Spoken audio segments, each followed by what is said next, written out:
My name is Caley Fretz. I'm the technical editor at Velo News, Velo magazine. Been around for 40 years in one capacity or another. One of the leading English language cycling publications. My job at Velo is to test and review bikes, stay on top of technical news. One of the big parts of my job is running Velo Lab. We've done 2 of these lube tests now. Both of which are using Jason Smith at frictionfacts.com. He's a totally independent lab. We buy every single bottle of lube in the test. The whole goal is to find out the most efficient race day lube.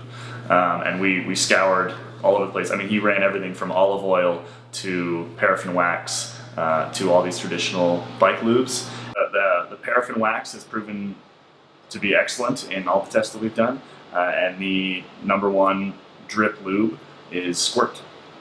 I was surprised how excited people were by this particular test, because we run a lot of big expensive tests on complete bikes, wind tunnel testing, stiffness testing, all that kind of stuff. And this one, it's lube. It doesn't sound all that sexy, but people absolutely loved it. It's close to free speed. I'm Jason Smith, owner of Friction Facts. We're an independent testing facility located in Boulder, Colorado. What we do here at Friction Facts is we test bicycle component efficiency. This is our chain tester, and we use this piece of equipment to test the efficiency of chains, cogs, rings, chain lubricant, essentially the efficiency of any part of the drivetrain.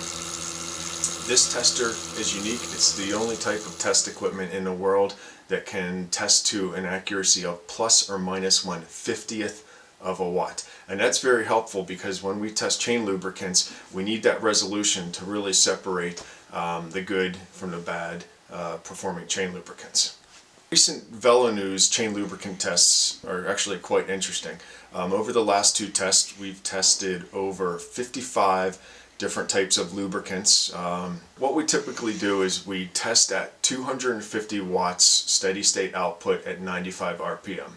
250 watts 95 RPM is fairly representative of an upper elite level or mid-level pro sustained output. One of the questions that is often presented to us is, what if I'm riding at 400 watts? How does that affect my efficiency of the chain lubricant?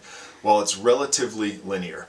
For instance, if a rider's putting out 250 watts and the chain lubricant and chain is consuming 10 watts of friction, you double that. If somebody's putting out 500 watts, then their friction is about 20 watts. I'm Hunter Allen of Peaks Coaching Group. I also wrote the book, Training and Racing with a Power Meter. We coach athletes using power meters and principles that I've developed over the years. These are great principles that allow us to measure our performance in wattage. We have coaches all over the world. They coach everywhere from mountain bikers to road cyclists to riders in the Tour de France and in the Olympics. Our athletes are highly varied, from beginners, again, all the way up to the Olympic level. So the top pro athletes might only improve by 20 watts in an entire season, even less sometimes. And the Tour de France is probably won and lost by less than 10 watts. So a single watt is really important.